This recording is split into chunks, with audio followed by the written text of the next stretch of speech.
بسم اللہ الرحمن الرحیم نحمده ونصلی علی رسولہ الکریم اما بعد۔ ہجرت حبشہ اپنی اہلیہ نبی پاک صلی اللہ علیہ وسلم کی لخت جگر سیدہ رقیہ کے ساتھ انہوں نے حبشہ کی ہجرت کی، اور اس بارے میں نبی اکرم صلی اللہ علیہ وآلہ وسلم نے فرمایا کہ اللہ عثمان پہ رحم کرے کہ حضرت لوط علیہ السلام کے بعد وہ پہلے شخص ہیں کہ جنہوں نے اپنے گھرانے سمیت ہجرت کی، اسی طرح ہجرت مدینہ کا شرف حاصل کیا، ہمیشہ نبی صلی اللہ علیہ وسلم کے ساتھ ساتھ رہے۔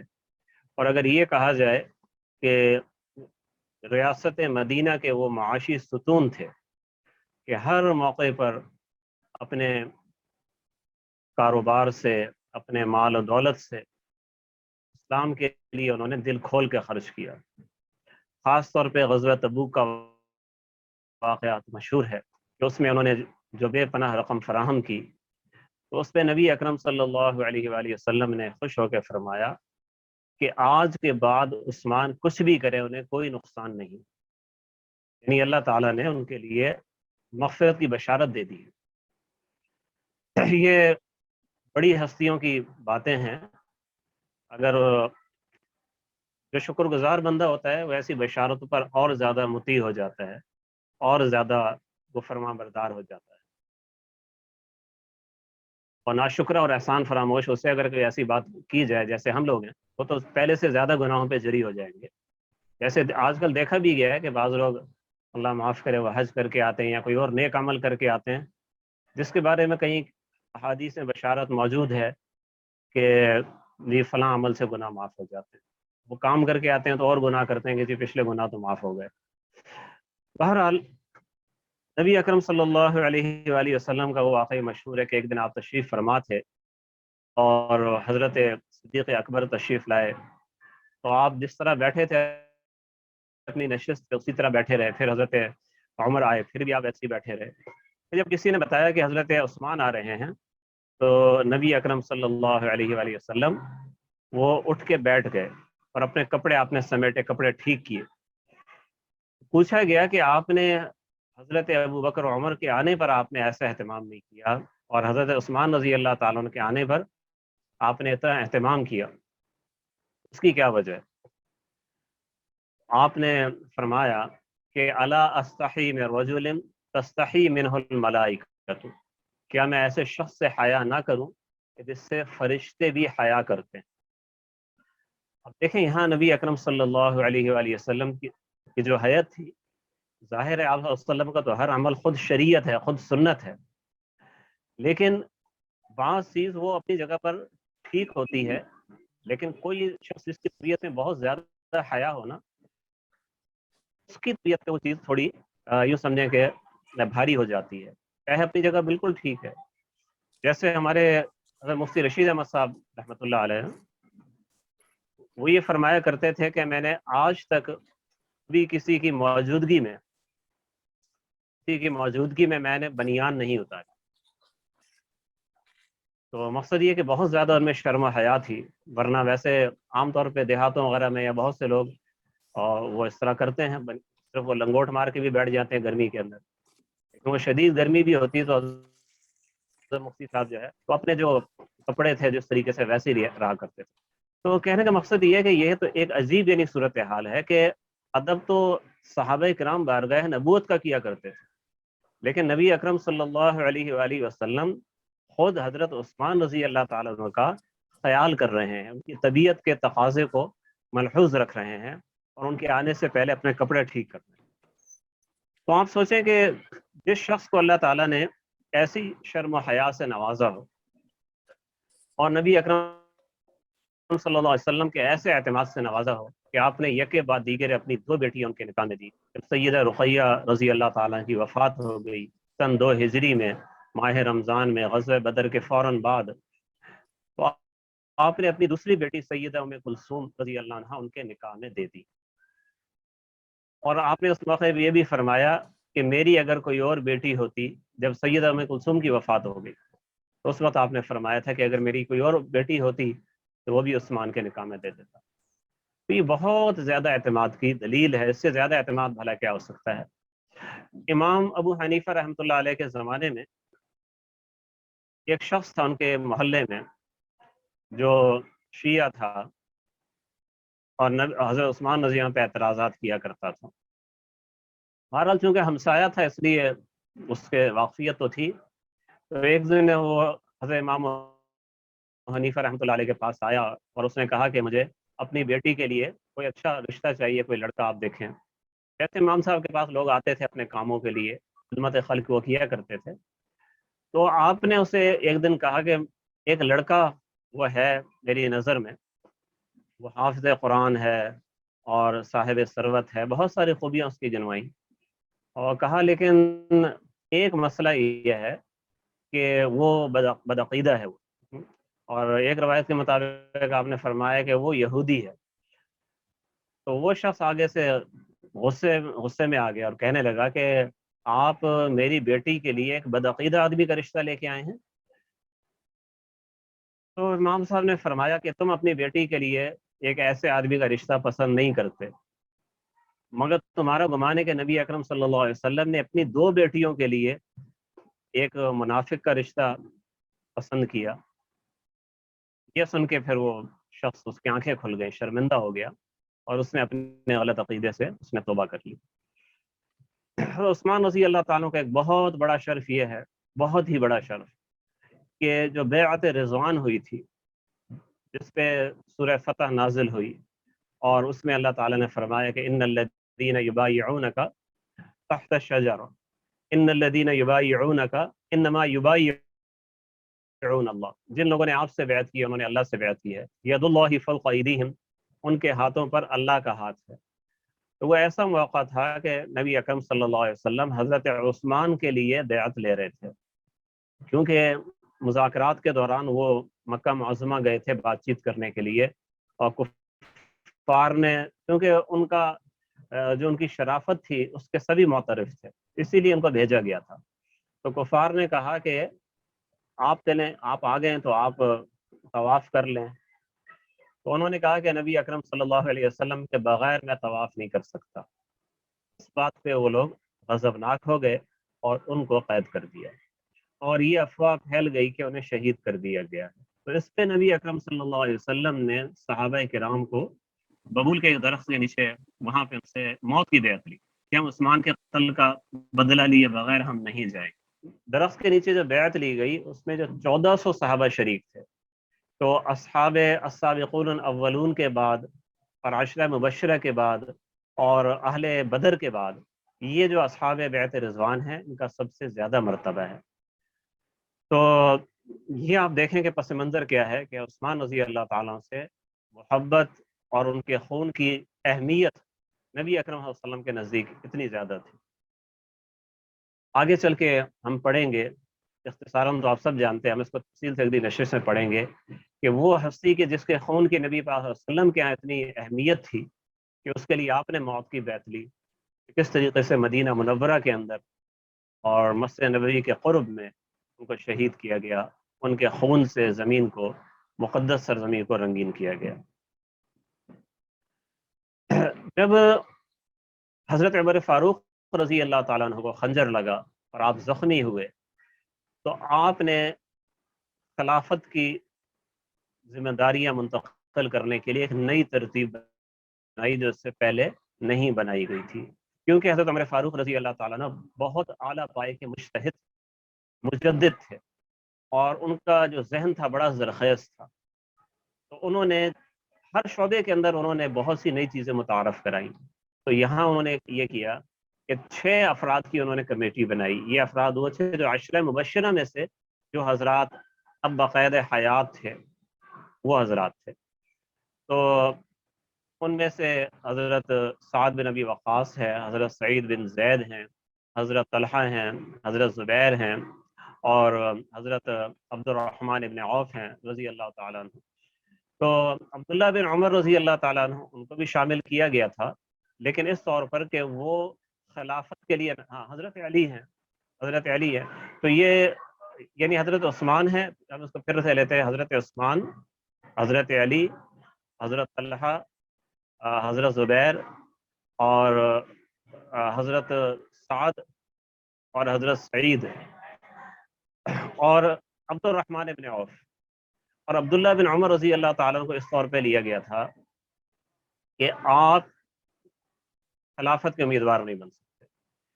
تو بہرحال یہ جب کمیٹی وہاں، ہاں اس میں مجھے یاد آیا، غلطی مجھ سے ہوگی، حضرت سعید ابن زید شریک نہیں تھے. ہاں یہ 6 حضرات تھے، حضرت علی، حضرت عثمان، حضرت طلحہ، حضرت زبیر اور حضرت عبد الرحمن بن عوف اور سعد بن ابی وقاص. حضرت سعید ابن زید کو اس لیے نہیں لیا گیا کہ حضرت عمر نے فرمایا کہ ان کے رشتہ دار ہیں، ان کو نہیں لیا، اور عبداللہ بن عمر کو ایک یوں سمجھے کہ ووٹ کے طور پر ان کو رکھا گیا. تو اس کمیٹی میں اس بات پہ اتفاق ہو گیا کہ ان 6 کے اندر حضرت عثمان، حضرت علی یہ سب سے بہتر ہیں، ان کے بارے میں رائے شماری کی جائے. عبد الرحمن بن عوف رضی اللہ تعالیٰ عنہ نے اس بارے میں رائے شماری کی اور مدینہ کے لوگوں سے پوچھا، خواتین سے پوچھا، یعنی ایک قسم کا وہ ریفرنڈم تھا.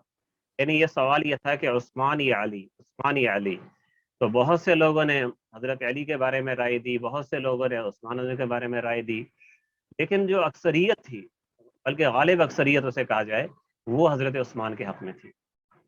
تو اس لیے پھر حضرت عبد الرحمن ابن عوف، جنہیں اس کمیٹی کا سربراہ خود صحابہ کرام نے طے کر دیا تھا کہ وہ فیصلہ کریں گے، انہوں نے حضرت عمر رضی اللہ تعالیٰ کی شہادت ہوگی، تدفین ہو گئی، اس کے بعد انہوں نے مسجد نبوی کے اندر سب کو جمع کیا اور پھر وہاں پہ انہوں نے حضرت عثمان رضی اللہ تعالیٰ سے کہا کہ آپ آگے آئیں.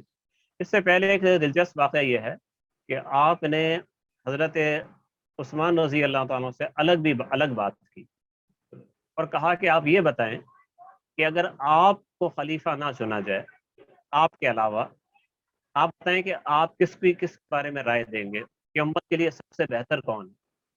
تو انہوں نے کہا حضرت علی. اور یہی سوال انہوں نے حضرت علی سے کیا کہ آپ بتائیں اگر آپ خلیفہ نہ ہوں، کوئی اور خلیفہ بنایا جائے تو آپ کی رائے میں سب سے بہتر کون ہے؟ تو انہوں نے کہا حضرت عثمان. تو اس سے آپ دیکھیں کہ یہ واضح ہوتا ہے کہ صحابہ اکرام کا آپس میں بہت زیادہ ربط و ضبط تھا، بہت زیادہ ایک دوسرے پہ اعتماد تھا. اور یہ جو اس قسم کی کہانیاں اور اس قسم کی باتیں پھیلائی جاتی ہیں شروع سے، یعنی حضرت ابو بکر رضی اللہ تعالیٰ کے زمانے سے لے کے حضرت علی کے زمانے تک یہی دکھایا جاتا ہے کہ سارا مسئلہ خلافت کی کھینچا تانی کا چل رہا تھا، اور یہ جتنے بڑے بڑے تھے نعوذ باللہ، یہ ہر شخص یہ چاہتا تھا کہ مجھے خلافت ملے اور دوسرے کو ہٹانا چاہتا تھا.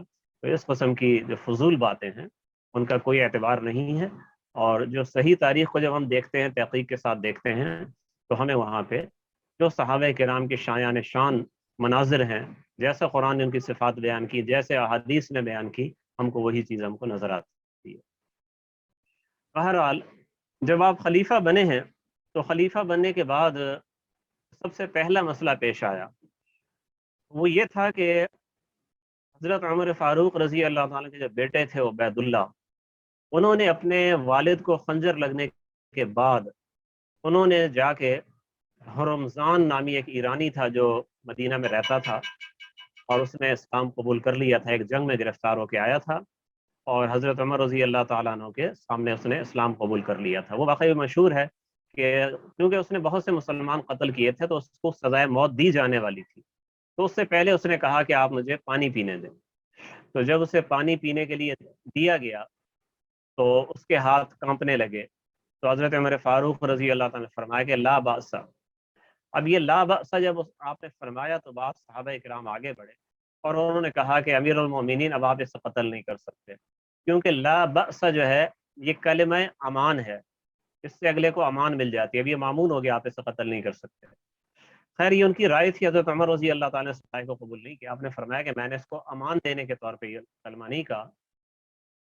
خیر اس میں پھر ہرمزان نے اسلام قبول کر لیا. ظاہر اسلام جب کوئی قبول کر لیتا ہے، الاسلام یہدم ما کان قبلہ، اسلام ما قبل کے سارے جرائم کو ختم کر دیتا ہے، وہ کالعدم ہو جاتے ہیں.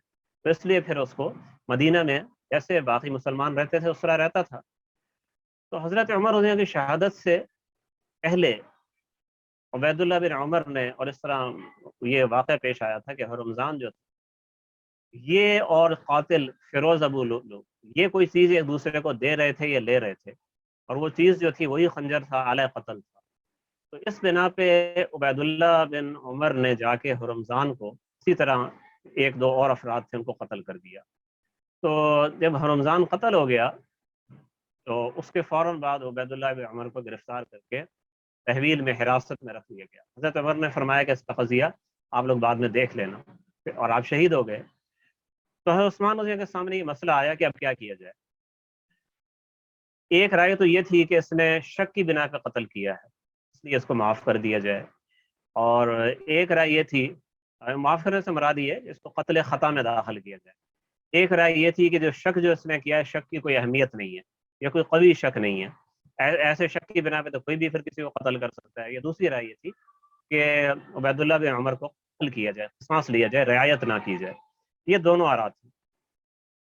تو اس میں پھر آخر میں جو خیر جب بھی کوئی بڑا مسئلہ پیش آتا ہے تو بہت ساری آراء آتی ہیں اس میں، اور وہ آراء ٹکراتی ہیں، ٹکرانے کے بعد درمیان میں جب سارے مخلص لوگ ہوں اور نیک نیتی سے بیٹھے ہوں تو آخر میں کوئی معتدل رائے آ جاتی ہے، اور وہ پھر عمل میں آتی ہے۔ تو آخر میں فیصلہ یہ ہوا کہ اسے جو مقتول کے ورثاء ہیں ان کو راضی کیا جائے گا، ان کو دیت پہ راضی کیا جائے گا، اور وہ دیت بھی قومی خزانے سے نہیں دی جائے گی۔ عثمان رضی اللہ تعالیٰ نے اپنی جیب سے وہ دیت ادا کی، اور وہ لوگ اس پہ راضی ہو گئے۔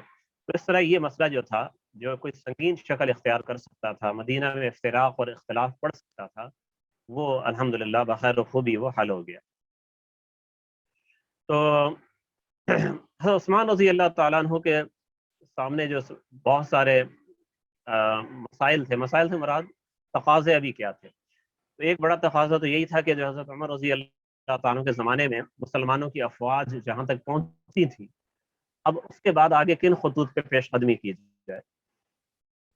ایک مسئلہ یہ تھا کہ مسلمانوں میں اب مال غنیمت کی کثرت کی وجہ سے یوں سمجھیں کہ مال و دولت کی فراوانی ہو چکی تھی۔ اس مال و دولت کو کس طریقے سے اس کی نکاسی ہو، غریبوں کو پہنچانے کا عمل تو حضرت عمر رضی اللہ کے زمانے ہی سے چلا آ رہا تھا، لیکن حضرت عمر رضی اللہ تعالیٰ کی اپنی طبیعت کے اندر یوں سمجھے کہ مجاہدے کی انتہا تھی، اور آپ اپنے ماتحتوں سے اور جو افسران تھے ان سے بھی یہی توقع رکھتے تھے، اور بعض اوقات ان میں سے کسی کو ذرا اچھا لباس پہنتے دیکھتے، یا اس کو عیش و آرام سے مراد یہ کہ ذرا جو شرعی حدود کے اندر ہے کہ اچھا گھر ہے، اچھی سواری ہے وغیرہ، تو اس میں بھی آپ ان کو ڈانٹتے تھے، تنبیہ فرماتے تھے۔ تو حضرت عثمان رضی اللہ تعالیٰ عنہ کے نے اس میں حکمت عملی ذرا تبدیل کی۔ ظاہر ہے حکمت عملی جو ہے زمانے کے لحاظ سے وہ بدلا کرتی ہے، اور جو وہ شرعی دائرے کے اندر ہو تو اس پہ کوئی اعتراض نہیں کیا جا سکتا۔ تو آپ دیکھیں کہ اس میں ایک طریقہ تو وہی تھا جو حضرت عمر رضی اللہ عنہ کا طریقہ تھا، وہ بھی مسلمانوں کے لیے وہ ایک بہترین دائع عمل ہے۔ ایک جیسے صحابہ کرام کے بارے میں، خلفائے راشدین کے بارے میں فرمایا، علیکم بسنتی و سنت الخلفاء الراشدین المہدیین، جیسے میری سنت پہ تم نے چلنا ہے، خلفائے راشدین کی سنت پہ چلنا ہے۔ تو حضرت عمر رضی اللہ کی سیرت وہ بھی ہمارے لیے نمونہ ہے، حضرت عثمان رضی اللہ کی سیرت وہ بھی ہمارے لیے نمونہ ہے، حضرت ابو بکر و عمر رضی اللہ کی سیرت ہے نا، وہ اس زمانے کے لیے ہے۔ یعنی میں اپنا ایک تبصرہ پیش کر رہا ہوں، اپنا ایک تجزیہ پیش کر رہا ہوں، آپ اختلاف کر سکتے ہیں اس سے، کہ جب اسلامی معاشرہ یا اسلامی سلطنت، اسلامی حکومت وہ گزر رہی ہو، ایک یوں سمجھیں کہ آزمائشوں کے دور سے گزر رہی ہو، تو وہاں تو سربراہ حکومت کو انتہائی سادگی اختیار کرنی چاہیے، اور جو افسران ہیں اور جو عملہ ہے اس کو بھی انتہائی سادگی پہ لانا چاہیے، تبھی قوم مستحکم ہوگی، تبھی غریبوں تک وہ روپیہ پورا پہنچے گا، اور تبھی قوم جو ہے ایک مضبوط قوم بنے گی، تبھی قرضوں سے اگر وہ قوم پر ہیں تو نجات ملے گی، اور تبھی جو ملکی معیشت ہے مضبوط ہوگی۔ لیکن اب اس سے بعد اگر جو ایک زمانہ آتا ہے کہ آپ کی ملک کی معیشت وہ A1 ہے، اور آپ کے خزانے زبردست ہیں، اور ہر چیز پہ دسترس حاصل ہو گئی ہے، کیا اس کے بعد بھی وہی مجاہدہ، وہی سختی، وہی سادگی، وہی پھٹا پرانا لباس، کیا وہ لازمی ہے؟ شریعت نے اس کو لازمی قرار دیا ہے؟ کیا حکمت کا تقاضا بھی ہے؟ تو عثمان رضی اللہ تعالیٰ عنہ نے اپنے عمل سے اور اپنی پالیسی سے آپ نے یہ بتایا کہ یہ لازم نہیں ہے۔ اگر اس مال و دولت کو اسی طرح مطلب اس کی نکاسی نہ ہوتی، کیونکہ نچلے طبقے تک بھی مال و دولت پہنچ چکا ہے، تو اس کا نتیجہ یہ ہوتا ہے کہ اللہ کی وہ نعمتیں ضائع ہو جاتی ہیں۔ تو اس لیے آپ نے حدود شرعیہ کے اندر اس کی اجازت رکھی۔ خود آپ کا جو رہن سہن تھا وہ بھی گزشتہ خلفاء سے بہتر تھا، اور اسی طریقے سے آپ کے جو عاملین تھے اور آپ کے افسران تھے ان کے لیے بھی آپ نے گنجائش رکھی۔ جہاں تک عوام کے اندر جو مالدار لوگ تھے تو ان کے لیے تو خیر کھلی اجازت تھی، وہ بڑے بڑے اپنے مکانات بھی بناتے تھے، جیسے حویلیاں کہا جاتا ہے یا قصر کہا جاتا ہے، اسی طریقے سے زمینیں خریدنا اور جاگیریں خریدنا، یعنی ایک لحاظ سے وہ مال و دولت کی ثروت کا زمانہ تھا۔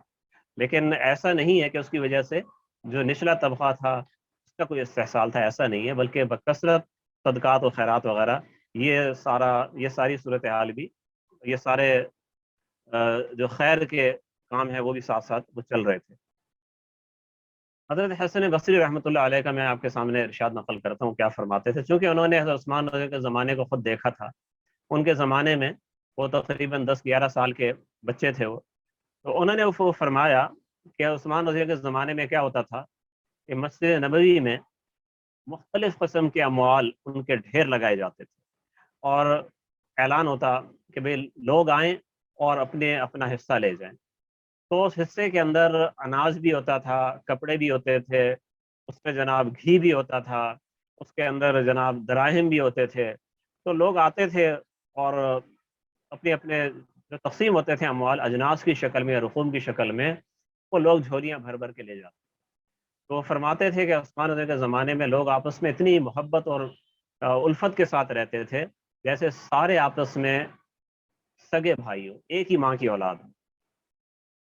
تو خیر یہ تو میں نے زمانے کی تھوڑی صورتحال بتائی اور پچھلے زمانے سے تھوڑا زمانے کا فرق بتایا، لیکن اس کے ساتھ ایک چیز اور بھی ہے جس کا میں آگے ذرا تفصیل سے ذکر کروں گا کہ جب مال آتا ہے تو ہر چیز کے اپنے ایک لازمی تقاضے ہوتے ہیں نا، تو اس مال کی کثرت سے جو ہر طرف وہ چیز پھیل چکی تھی، تو جو مال کے فتنے ہوتے ہیں جن سے نبی پاک صلی اللہ علیہ وسلم نے آگاہ بھی کیا تھا، تنبیہ بھی فرمائی تھی، ڈرایا بھی تھا، تو وہ کچھ چیزیں اسلامی معاشرے کے اندر پیدا بھی ہونے لگی تھی، اور وہ ایک لازمی تقاضا تھا اس صورتحال کا۔ اب ہم آتے ہیں عثمان رضی اللہ کے زمانے کی فتوحات کی طرف۔ جو حضرت عمر رضی اللہ کے زمانے کے اندر جو ترتیب تھی وہ ترتیب اس زمانے میں بھی جاری رہی، یعنی مختلف چھاونیاں تھیں، اور ہر چھاونی کے اندر 30 سے لے کے 40,000 تک وہ سپاہی ہوا کرتے تھے۔ بڑی بڑی جو چھاونیاں تھیں مصر، دمشق، کوفہ، بصرہ، یہ جو تھی بڑی چھاونیاں تھیں جہاں پہ زیادہ تر سپاہی رہا کرتے تھے۔ یہ بات ذہن میں رکھیے گا کہ خود مدینہ منورہ یہ کبھی چھاونی نہیں رہا، کبھی بھی یہ کینٹ ایریا نہیں رہا، کوئی فوج یہاں پہ نہیں رکھی جاتی تھی۔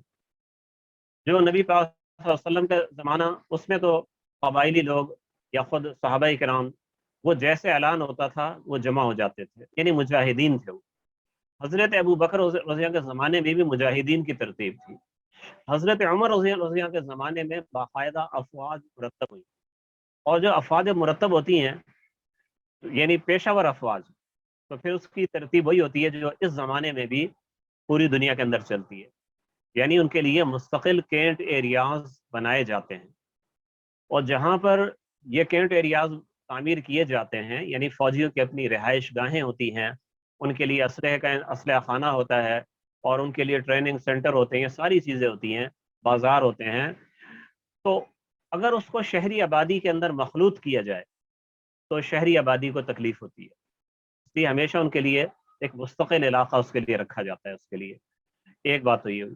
دوسری بات یہ ہو کہ ایسی چھاونیاں ہمیشہ وہ ایسے مقامات پہ بنائی جاتی ہیں جہاں پر جو زندگی کے ذرائع ہیں وہ آسان ہوں، یعنی پانی بکثرت وہاں مہیا ہو، وہاں پہ اناج وغیرہ کی کثرت ہو، اس چیز کے لیے تکلف نہ کرنا پڑے۔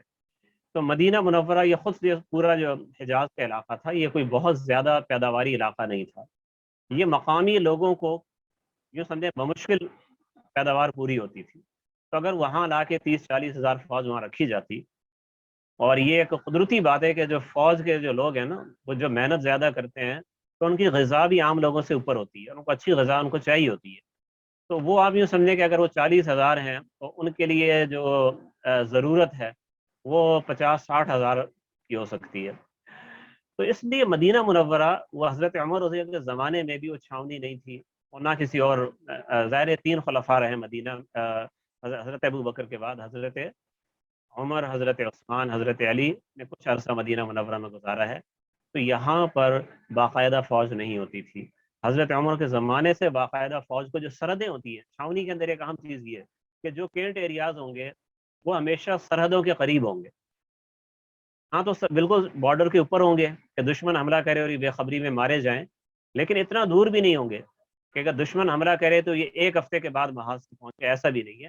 مناسب فاصلہ رکھ کے 70 کلومیٹر، 80 کلومیٹر، 100 کلومیٹر ان کو وہاں پہ قائم کیا جاتا ہے. تو جو سرحدیں تھیں مسلمانوں کی، وہاں پہ حضرت عمر رضی اللہ چھاونیاں بنائیں. تو جو بھی مجاہدین ہیں، لڑنے والے ہیں، ان شہروں میں جا کے آباد ہوتے تھے بیوی بچوں سمیت. اور جیسے ہی ٹریننگ بھی کرتے تھے، تیاریاں بھی کرتے تھے، اور جیسے ہی امیر کا اشارہ ہوتا تھا وہ لشکر روانہ ہو جاتا تھا. تو اس لیے مدینہ منورہ کے اندر فوج تھوڑی تھی. ایک موقع پہ حضرت امیر معاویہ رضی اللہ عنہ نے حضرت عثمان کو مشورہ دیا کہ آپ یہاں پہ آپ اجازت دیں میں شام سے فوج لا کے یہاں پہ رکھتا ہوں. تو آپ نے فرمایا کہ میں مدینہ والوں کو تکلیف میں نہیں ڈالنا چاہتا. تو خیر اصل بات میں آپ کو یہ بتا رہا تھا کہ اس زمانے کے اندر جو لوگ یہ کہتے ہیں کہ عثمان رضی کا زمانہ اور فتنے کا زمانہ تھا، یہ بات علی الاطلاق درست نہیں ہے. آپ کے خلافت کے آپ کے 12 سال جو ہیں، سن 24 ہجری سے آپ لیں اور سن 35 ہجری کے آخر تک آپ جائیں، تو یہ 12 سال میں جو زیادہ عرصہ ہے، یعنی تقریباً سن 34 ہجری تک کا زمانہ، یہ فتوحات کا زمانہ، اور بہت بڑے بڑے علاقے اور صوبے اور شہر اس میں فتح ہوئے ہیں. تو ہم تھوڑی سی اس پہ ہم مختصراً اس کا ہم جائزہ لیتے ہیں. تو آپ دیکھیں کہ جو رومیوں کے ساتھ جو مقابلے ہوئے، رومی شام سے نکل چکے تھے، لیکن ایشیا کوچک کے کچھ علاقے ان کے پاس تھے. تو وہاں پر لڑائیاں ہوئی ہیں ایشیا کوچک میں، اور اس میں حضرت حبیب بن مسلمہ رضی اللہ تعالیٰ عنہ جو سپہ سالار تھے، ان کا واقعہ بڑا مشہور ہے کہ وہ جب میدان جنگ میں جانے سے پہلے اپنی اہلیہ سے ملتے ہیں، اور اپنی اہلیہ سے ملنے کے بعد پھر وہ پوچھتے ہیں کہ ملاقات کہاں ہوگی، دوبارہ ہم کب ملیں گے، کیوں بڑی سخت جنگ تھی. تو اہلیہ نے کہا کہ رومی سردار کے خیمے میں ملاقات ہوگی، جنت میں ملاقات ہوگی. تو جب مسلمانوں نے حملہ کیا اور آگے بڑھتے بڑھتے خود حبیب بن مسلمہ وہ رومی سردار کے خیمے تک پہنچے ہیں، ان کی اہلیہ بھی وہاں پہنچ چکی تھی. یعنی خواتین کی بھی ایسی بہادری اور جرأت تھی کہ وہ بھی مردانہ لباس پہن کے، وردی پہن کے، لڑتے لڑتے اپنے شوہر سے پہلے وہاں تک حملہ کر کے پہنچ چکی تھی، اور وہاں دیکھا تو وہاں دونوں کی ملاقات ہوئی ہے. اسی طریقے سے جو مصر میں جو یہ علاقہ تھا، یہ بھی رومیوں بازنطینیوں کے گویا کہ صوبہ کے اندر آ جاتا تھا. اگرچہ مسلمان یہاں اس کو فتح کر چکے تھے، لیکن پھر بھی بازنطینی اس کو واپس لینے کی تگ و دو کرتے رہے. تو اس لیے وہاں پر بھی لڑائیاں ہوئی ہیں، بغاوتیں بھی ہوئی ہیں. حضرت عمرو بن عاص رضی اللہ تعالیٰ عنہ، ان کی فتوحات مشہور ہیں. اسکندریہ میں بغاوت ہوئی، اس کو انہوں نے دوبارہ فتح کیا.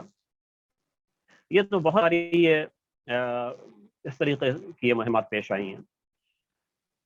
البتہ آپ نے جو رومیوں کے جو ساحلی ان کے شہر تھے، سمندر عبور کر کے ان پہ حملہ کرنا تھا، عثمان رضی اللہ تعالیٰ عنہ نے عمر رضی اللہ تعالیٰ عنہ نے اس سے منع کیا تھا.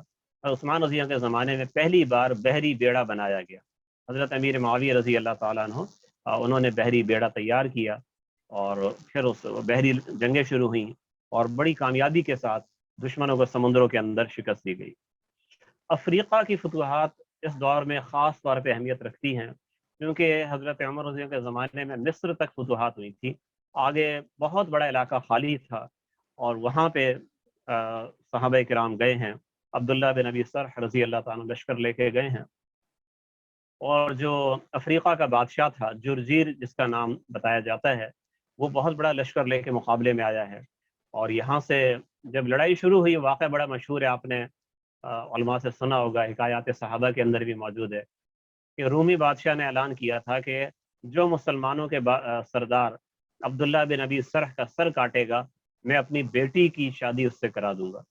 تو اس سے رومیوں کی ہمتیں بہت بڑھ گئیں، اور مسلمان تھوڑے پریشان ہوئے، تو عبداللہ بن زبیر رضی اللہ تعالیٰ عنہ جو مسلمانوں کی فوج کے ایک دستے کے افسر تھے، انہوں نے کہا پریشان نہ ہوں، آپ بھی اعلان کر دیں کہ جو رومی بادشاہ کو قتل، جو اس کو جرجیر کو قتل کرے گا، افریقی بادشاہ کو قتل کرے گا، ہم افریقی بادشاہ کی بیٹی اس کے ساتھ بیاہ دیں گے۔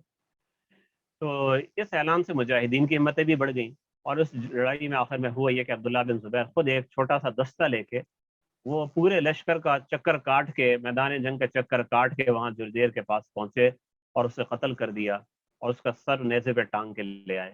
اور یہ منظر دیکھ کے پھر رومیوں میں بھگدڑ مچ گئی، اور اللہ تعالیٰ نے یہ علاقے بھی مسلمانوں کو دے دیے۔ طرابلس تک کا جو علاقہ ہے، یعنی جو موجودہ لیبیا ہے، یہاں تک کا علاقہ ان کے زمانے میں فتح ہوا ہے۔ جو بحری جنگوں کا میں نے ذکر کیا تھا، تو بہت ساری لڑائیاں ہوئی ہیں، ان میں سے جو ایک جو لڑائی ہے وہ سب سے زیادہ مشہور ہے، جس کو ذات السواری کہا جاتا ہے۔ ذات السواری جو ہے یہ سن 34 ہجری میں یہ لڑائی ہوئی تھی۔ سواری جو ہے نا، یہ سوریہ کی جمع ہے۔ سوریہ کہتے ہیں مستول کو۔ آپ نے بحری جہاز دیکھے ہوں گے، یا جو بادبانی جہاز ہوتے ہیں، آج کل تو بحری جہازوں میں مستول نہیں ہوتے، لیکن کشتیوں میں اب بھی مستول ہوتے ہیں، یعنی بادبان۔ بڑا سارا کپڑا وہ لگایا جاتا ہے، مضبوط قسم کا، جو ہوا کے زور پہ چلتا ہے۔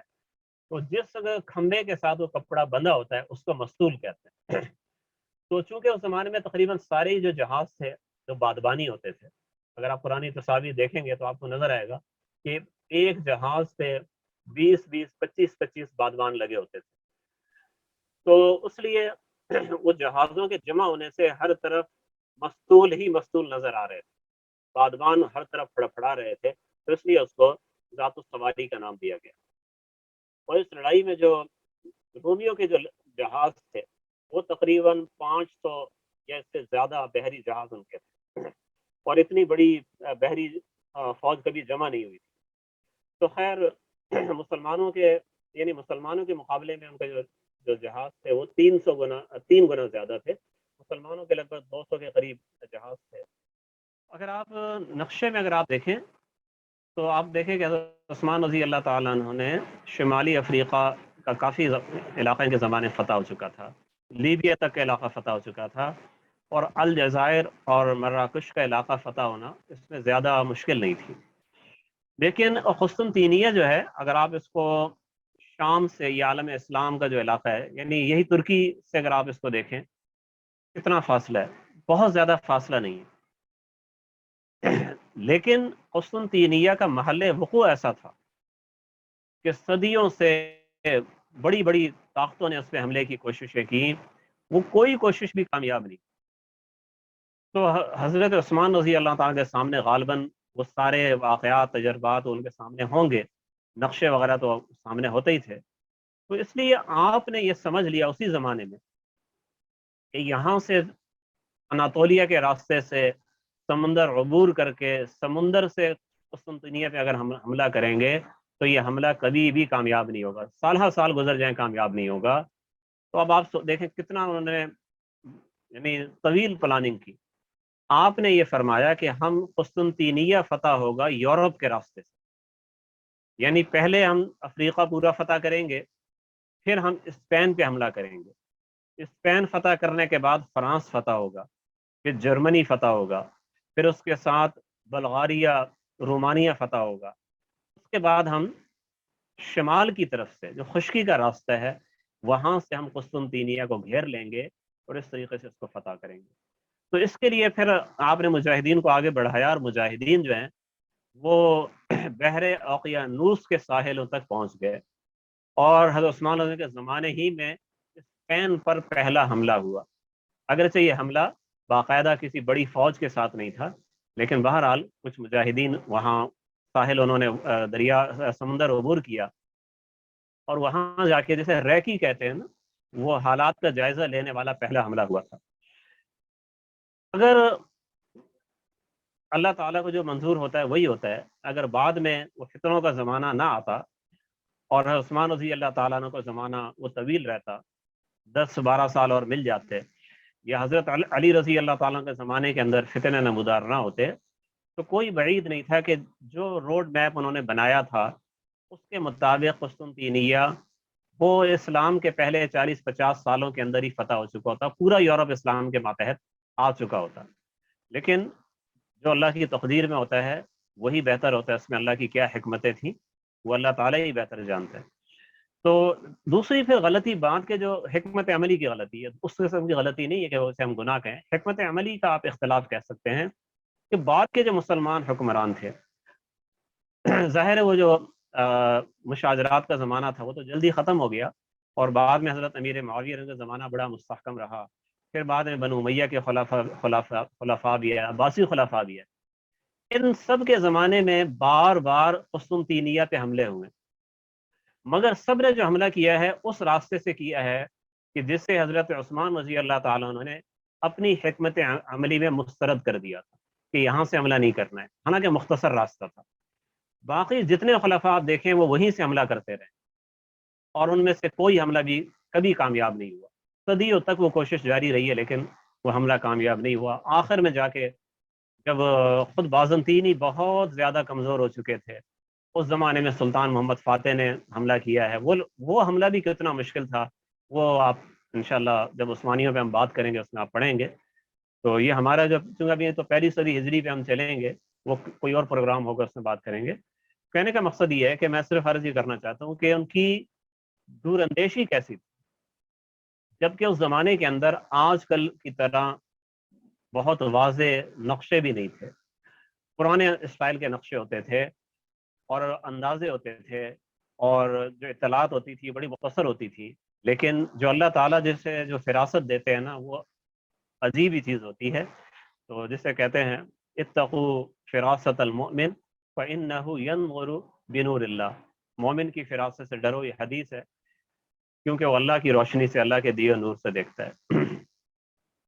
تو یہ تو بازنطینی اور افریقہ کے ساتھ جو کشمکش تھی اس کا میں نے ذکر کیا. مشرق میں جو لڑائیاں ہوئی ہیں یعنی خراسان وغیرہ میں، وہ بہت بڑا چیپٹر ہے، اور اس میں خاص طور پہ حضرت عبداللہ بن عامر رضی اللہ تعالیٰ جنہیں حضرت عثمان رضی اللہ تعالیٰ بصرہ کا گورنر مقرر کیا تھا، ان کی قیادت میں سن 29 سے لے کے سن 35 تک مسلسل بہت زیادہ فتوحات ہوئی. قبرستان فتح ہوا ہے، خراسان فتح ہوا ہے، اور یزدگرد جو تھا ویسے ہی روپوش تھا. اور اس زمانے کے اندر کہیں نہ کہیں وہ خاقان چین اور یہ کاشغر والوں سے مل کے اور وسط ایشیا کے سرداروں سے مل کے کوشش کرتا رہا دوبارہ قدم جمانے کی، مگر اسے کامیابی نہیں ہوئی. اور آخر میں پھر جب مسلمان اس کے تعاقب میں تھے تو ایک جگہ پر وہ اکیلا رہ گیا، فرار ہوا، اکیلا رہ گیا، اور کسی چکی والے کے ہاں جا کے اس نے رات کو پناہ لی. اور اس چکی والے نے دیکھا کہ اس کے پاس مال و دولت ہے، یا مطلب قیمتی لباس ہے، قیمتی ہار ہے، قیمتی تاج ہے، تو وہ دیکھ کے اس نے اس کو رات کو قتل کر دیا. تو اس طریقے سے یزدگرد جو تھا، جو آخری ساسانی حکمران تھا، وہ بھی اپنے انجام کو پہنچا. اور یہ جو ہمارا افغانستان کا جو علاقہ ہے، یہ تقریباً اکثر جو فتوحات ہیں اس کے بڑے بڑے شہر ہیں، جیسے قندھار ہے، زابل ہے، اس طرح کابل ہے، غزنی ہے، یہ سارے حضرت عثمان رضی اللہ عنہ کے زمانے کے اندر یہ علاقے فتح ہوئے ہیں. بلوچستان کا کچھ علاقہ بھی فتح ہوا ہے، اور یعنی جتنا حضرت عمر رضی اللہ کے زمانے میں ہوا تھا اس سے کچھ آگے تک مجاہدین گئے ہیں. تو یہ حضرت عثمان رضی اللہ کے زمانے کے اندر جو حالات پیش آئے ان کا میں نے آپ کے سامنے مختصر میں نے تذکرہ کیا.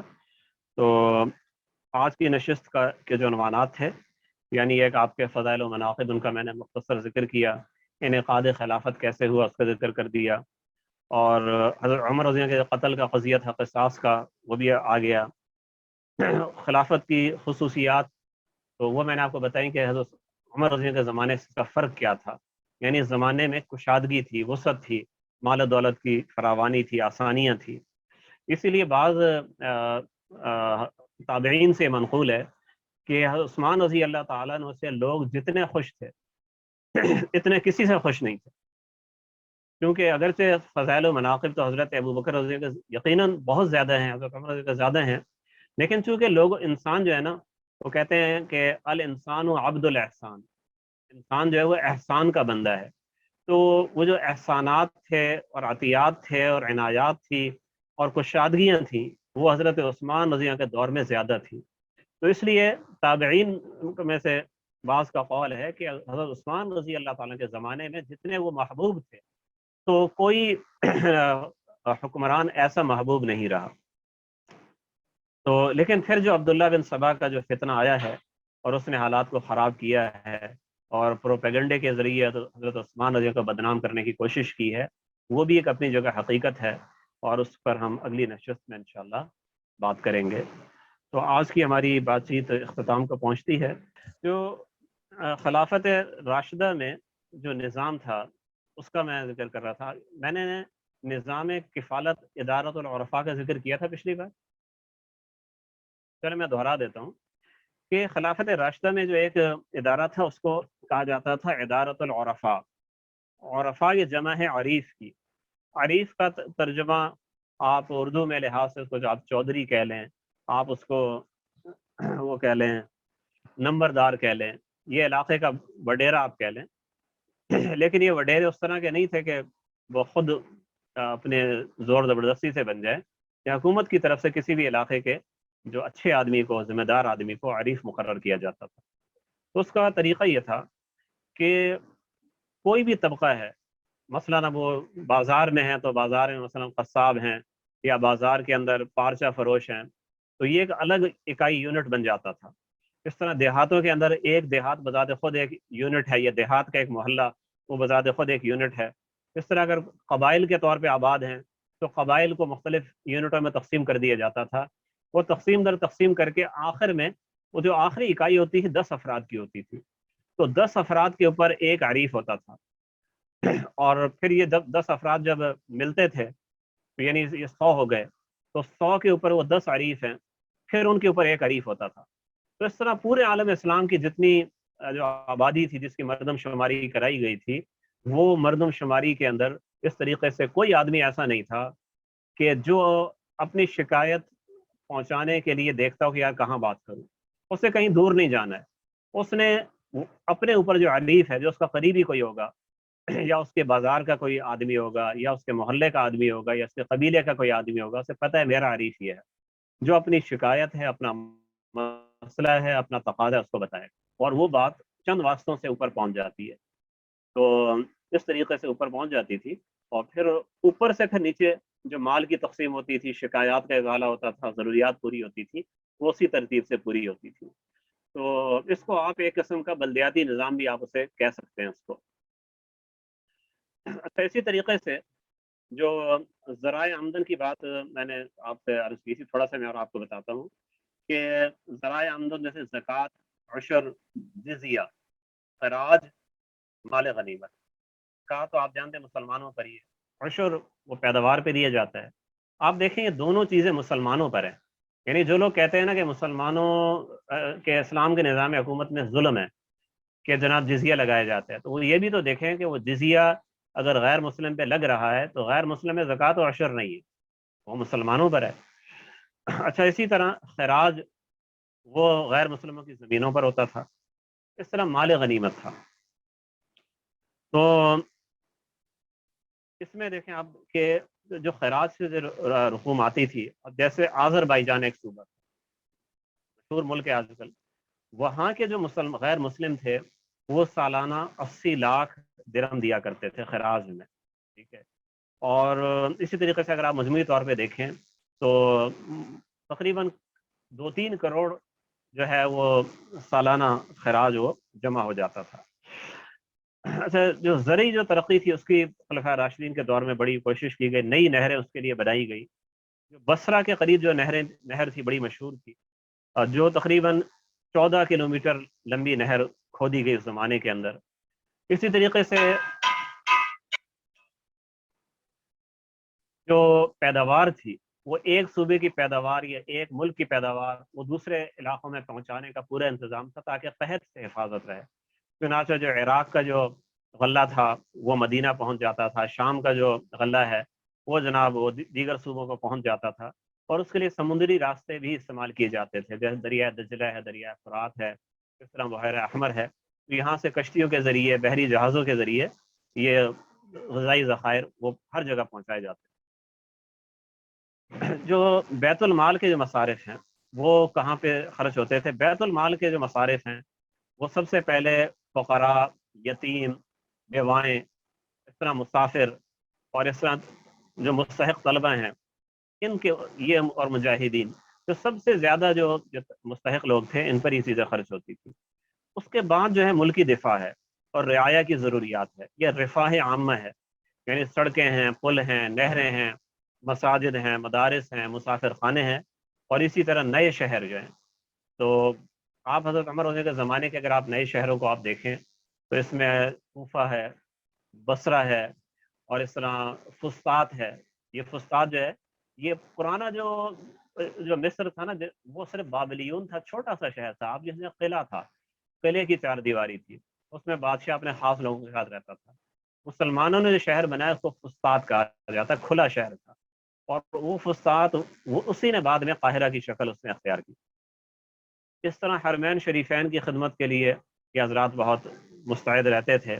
تو حضرت ابو بکر رضی اللہ تعالیٰ نے مسجد نبوی کی جو خدمت کی، پرانی چھت کی جگہ آپ نے نئی چھت تعمیر کرائی۔ حضرت عمر رضی اللہ کے زمانے میں مسجد نبوی کے رقبے میں اضافہ ہوا۔ حضرت عباس رضی اللہ کا مکان جو حضرت مسجد نبوی سے متصل تھا اس کو شامل کیا گیا۔ اسی طریقے سے مسجد نبوی کی دیواروں کی چنائی دوبارہ ہوئی، مسجد حرام میں تعمیری کام ہوا، اور حضرت عثمان رضی اللہ کا زمانہ خاص طور پر اس میں دونوں میں، مسجد نبوی میں، مسجد الحرام میں بہت زیادہ کام ہوا، غیر معمولی توسیعات اس کے اندر ہوئی ہیں۔ اور پہلے تو تعمیرات کچی تھیں، جیسے مٹی کی، جیسے آپ دیہاتوں میں دیکھتے ہوں گے مٹی کے کئی کئی مکانات اب بھی نظر آتے ہیں، لیکن آپ نے جو حضرت عثمان رضی اللہ عنہ تعمیرات کرائیں وہ چونے اور پتھر کی دیواریں تھیں، یعنی جن سے قلعے تعمیر ہوتے تھے، محلات تعمیر ہوتے تھے اس زمانے میں، نہیں اس زمانے کی بہترین چنائی تھی وہ۔ اور صرف یہی نہیں بلکہ ان پہ نقاشی بھی کروائی گئی، نقش و نگار اس پر، اگرچہ بہت اس طرح کے نقش و نگار نہیں تھے جنہیں مکروہ کہا جاتا ہے، سادہ لیکن خوبصورت نقش و نگار جو عمارت کی شان اور وقار کے مناسب تھے وہ حرمین شریفین کے اندر وہ کیے گئے۔ اس طرح کچی چھت کی جگہ آپ نے بہت مہنگی چھت ڈلوائی، جسے ساگوان کہا جاتا ہے۔ ساگوان کی لکڑی ایسی ہوتی ہے کہ اگر آپ اس کو کئی سال تک پانی میں بھگو کے رکھیں، اگر اس پہ مسلسل بارشیں ہوتی رہیں تو اسے کوئی اثر نہیں ہوتا، اور گرمیوں میں اگر آپ اس پہ چھت بنائیں گے تو گرمیوں میں وہ ٹھنڈی ہوگی، سردیوں میں گرم ہوگی، تو ساگوان کی چھت آپ نے اس پہ ڈالی۔ تو جو مسجد کا جو مسجد نبوی جو ہے، اس نئی توسیع کے بعد مسجد کا جو طول تھا وہ 240 فٹ ہو گیا، اور جو چوڑائی ہے وہ 225 فٹ ہو گئی۔ آپ ذرا تصور کریں، آج کل بھی اگر کوئی مسجد 100 فٹ بھی ہو نا، 100 بائی 100 کا حال ہو، یہ بہت بڑی مسجد شمار ہوتی ہے۔ تو یہاں پہ تقریباً 240 225، تو کتنی بڑی مسجد ہو۔ اسی طریقے سے جو علمی سرگرمیاں تھیں خلافت راشدہ میں، تو اس میں قرآن مجید کے الفاظ پہ سب سے زیادہ توجہ دی، اور عثمان رضی اللہ تعالیٰ کا تو بہت بڑا اس میں کارنامہ ہے کہ چونکہ اس زمانے میں امت مسلمہ میں ایک اختلاف پیدا ہو رہا تھا کہ قرآن مجید لوگوں نے اپنے اپنے طور پہ لکھے تھے۔ یہ بات سمجھنے کی ہے غور سے، اس کو بہت سے لوگ نہیں سمجھتے تو پھر وہ پزل ہو جاتے ہیں مسئلہ کیا ہوا۔ قرآن مجید ایک حضرت ابو بکر تعالیٰ نے جمع کیا تھا، وہ جمع جو تھا وہ وہی تھا جو نبی اکرم صلی اللہ علیہ وسلم کے زمانے میں لکھا گیا تھا، لیکن اوراق وہ الگ الگ تھے، ان اوراق کو جمع کر دیا گیا، گویا کہ ایک فولڈر کے اندر اس کو رکھ دیا ترتیب کے ساتھ، جو پہلے صورت تھی اس کو پہلے رکھا گیا، جو بعد میں تھی اس کو بعد میں، کیونکہ نبی اکرم صلی اللہ علیہ وسلم کے زمانے میں ہر چیز کو الگ الگ لکھا جاتا تھا۔ جیسے کوئی حکیم، سمجھانے کے لیے کہہ رہا ہوں، کوئی نسخہ لکھتا ہے نا، تو ہر نسخہ الگ پرچی پہ ہوتا ہے۔ اب کسی نسخے میں ایک ہی لائن ہوگی، کسی نسخے میں 10 لائنیں ہوں گی، کسی میں کم و بیش ہو سکتا ہے۔ تو اگر کوئی آدمی ان کو جمع کرے کہ بعد میں جمع کرے کہ اس میں سے جو نزلے کی جو پرچیاں ہیں نسخوں کو الگ کر لیں، بخار کے الگ کر لیں، اب یہ ایک حکیم کے تجربات ہیں، ان کو ہم شائع کرتے ہیں، تو اس میں ان سب کو جمع کرے گا، ترتیب دے گا۔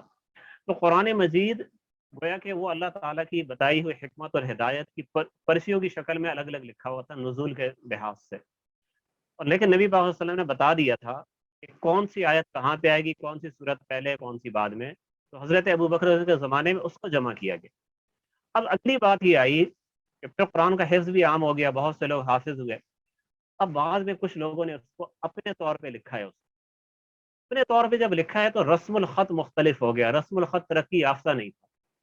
تو کسی زبان کا رسم الخط ابھی ترقی کے دور سے گزر رہا ہے، اور اس میں لوگ اپنے اپنے طور پہ کوئی کیا کر رہا ہے. مثلا کسی نے جیم کس طرح بنایا، کسی نے کس طرح بنایا، تو پڑھنے کے اندر بھی پھر غلطی ہو رہی ہے. کوئی اسے کس طرح پڑھ رہا ہے، کوئی کس طرح پڑھ رہا ہے. تو حضرت عثمان رضی اللہ تعالیٰ نے سب سے بڑا کام یہ رسم الخط ایجاد کیا. ایک نیا ترقی یافتہ رسم الخط جسے رسم عثمانی کہا جاتا ہے. اصل میں خط کوفی تھا، لیکن آپ نے کچھ چیزوں پہ صحابہ کو بٹھا کے اجماع کیا کہ آئندہ قرآن پاک بس اس طریقے سے لکھا جائے گا. اس کے مطابق آپ نے 7 یا 8 نسخے آپ نے بنائے، گویا کہ ماسٹر کاپیاں ہیں، اور پورے عالم اسلام کے مراکز میں وہ بھیجا. اور اس سے پہلے یہ کہا کہ جتنے قرآن مجید کسی کے پاس بھی ہیں ان سب کو آپ دفن کر دیں یا نظر آتش کر دیں، شرعی طریقے سے ان کو ٹھکانے لگا دیں. آئندہ جو بھی قرآن نقل ہوگا اس رسم کے مطابق نقل ہوگا. اس سے یہ ہوا کہ قرآن مجید میں کسی بھی تحریف کا جو کوئی تھوڑا بہت بھی امکان تھا وہ ختم ہو گیا. یہ ہے عثمان رضی اللہ عنہ کا بہت بڑا کارنامہ تھا، اور آج تک امت مسلمہ اس سے مستفید ہو رہی ہے. تو ہمارا ٹائم ختم ہوتا ہے. اللہ تعالیٰ آپ سب کے علم میں عمل میں اضافہ فرمائے، اور جو ہم پڑھتے ہیں مذاکرہ کرتے ہیں اللہ تعالیٰ ہمیں اس سے اپنی زندگی کے لیے ہدایات لینے کی توفیق عطا فرمائے. السلام علیکم.